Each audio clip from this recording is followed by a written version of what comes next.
Hi hello good evening Aadab నమస్తే. మీరు చూస్తున్నారు భాగ్యమ్మ ఫుడ్స్. నేను మీ సతీష్ మోహన్. ఈరోజు అందరికీ ఎంతో ఇష్టమైన మటన్ కర్రీ ఎలా తయారు చేయాలో చూద్దాం. అయితే మనం వెరైటీగా మటన్లో జనరల్గా మనం టమాటా వేస్తాం కదండి. ఈరోజు మనం బుడన్ దోసకాయతో మటన్ కర్రీ ఎలా తయారు చేయాలో చూద్దాం. సూపర్గా ఉంటుంది. నేనైతే ఒక 750 గ్రామ్స్ 30 కిలో మటన్ తీసుకున్నామండి. చెప్పా కదా, సో బుడన్ దోసకాయతో చాలా బాగుంటుందని కాబట్టి బుడన్ దోసకాయ కూడా తీసుకున్నాం. సో ఈ మటన్ చక్కగా కడిగేసి పక్కన పెట్టేసి ఇప్పుడు దీంట్లో మనం ఒక 2 టేబుల్ స్పూన్ పసుపు, 2 టేబుల్ స్పూన్ గరం మసాలా, అదేవిధంగా ఒక 3 టేబుల్ స్పూను అల్లం వెల్లుల్లి పేస్ట్ ఫ్రెష్గా పట్టింది వేస్తున్నామండి. తర్వాత 2 టేబుల్ స్పూను కారం కూడా వేస్తున్నాము. దీంతోనే చాలా టేస్ట్ ఉంటుందండి అల్లం వెల్లుల్లి పేస్ట్తో. తర్వాత మనం కొంచెం ఆయిల్ దీంట్లో యాడ్ చేసుకోవాలి.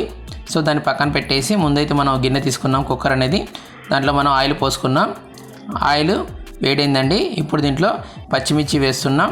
తర్వాత కట్ చేసి పెట్టుకున్న ఉల్లిగడ్డ ముక్కలు వేసామండి. సో అవి కొంచెం హీట్ అయ్యేలోపు మనం ఇంతకుముందు మీకు కారం అన్ని యాడ్ చేసుకున్నాం కదండి, దాన్ని ఒకసారి మొత్తం కలిపేసుకొని ఈ విధంగా మటన్ని పక్కన పెట్టేసామండి.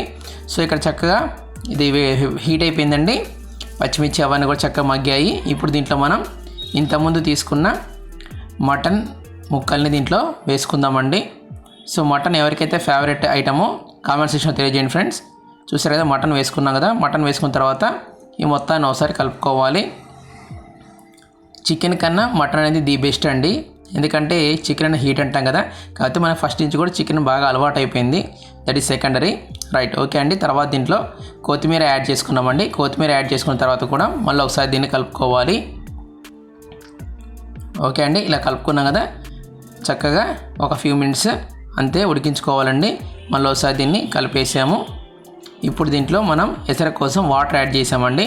సో మనకి సూప్ అనే దాని ప్రకారం సూప్ కొంచెం ఎక్కువ కావాలనుకునే వాళ్ళు కొంచెం ఎక్కువ వాటర్ యాడ్ చేసుకోవచ్చు. ఈ విధంగా వాటర్ యాడ్ చేసుకున్న తర్వాత మొత్తం ఒకసారి కలుపుకున్నామండి. ఓకే అండి, చూసారు కదా, మొత్తం కలిపేసుకున్న తర్వాత దీంట్లో రుచి కోసం మళ్ళీ ఉప్పు అనేది యాడ్ చేసామండి. ఓకే, ఉప్పు వేసాం కదా. ఉప్పు వేసిన తర్వాత మొత్తం కలుపుకొని మళ్ళీ కుక్కర్ మూత పెట్టుకొని విజిల్ పెట్టుకొని దాన్ని ఒక 3-4 విజిల్స్ వచ్చే వరకు ఉడికించుకున్నామండి. ఓకే అండి, చక్కగా ఉడికిపోయింది. చూసారు కదా, చూస్తేనే అలా ఉంది, ఎమ్మిగా బాగుంది కదండి.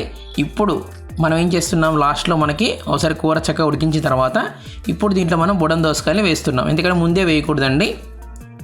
అందుకే ఇప్పుడు కూర ఉడికిన తర్వాత మ్యాక్సిమం దీన్ని ఒక 2 విజిల్ తర్వాత దీన్ని వేసాము. ఓకే, వేసిన తర్వాత ఒకసారి కలుపుకొని దీంట్లో మనం గరం మసాలా వేసుకున్నాం. గరం మసాలా వేసుకున్న తర్వాత కూడా దీన్ని కలుపుకొని ఇప్పుడు మళ్ళీ మనం కుక్కర్ మూత పెట్టుకొని విజిల్ పెట్టుకొని ఒక విజిల్ వచ్చే వరకు ఉడికించుకోవాలండి. ఓకే, మూత చూద్దాం. అంతే అండి, ఎంతో రుచికరమైన వేడి వేడి బుడన్ దోసకాయతో వెరైటీగా మటన్ కర్రీ రెడీ అయిపోయింది. ఓకే ఫ్రెండ్స్, ఈ వీడియో నచ్చితే లైక్ చేయండి. మీ ఫ్రెండ్స్ అందరూ కూడా షేర్ చేయండి. మీరు ఇచ్చే లైక్ అనేది చాలా ఇంపార్టెంట్ ఫ్రెండ్స్. సో నచ్చితే మనం తప్పకుండా లైక్ చేయండి. అండ్ ఇలాంటి మరిన్ని రుచికరమైన వంటకాల కోసం మన భాగ్యమ్మ ఫుడ్ ఛానల్ని సబ్స్క్రైబ్ చేయడం అస్సలు మర్చిపోవద్దు. Thank you so much friends. Bye friends, take care.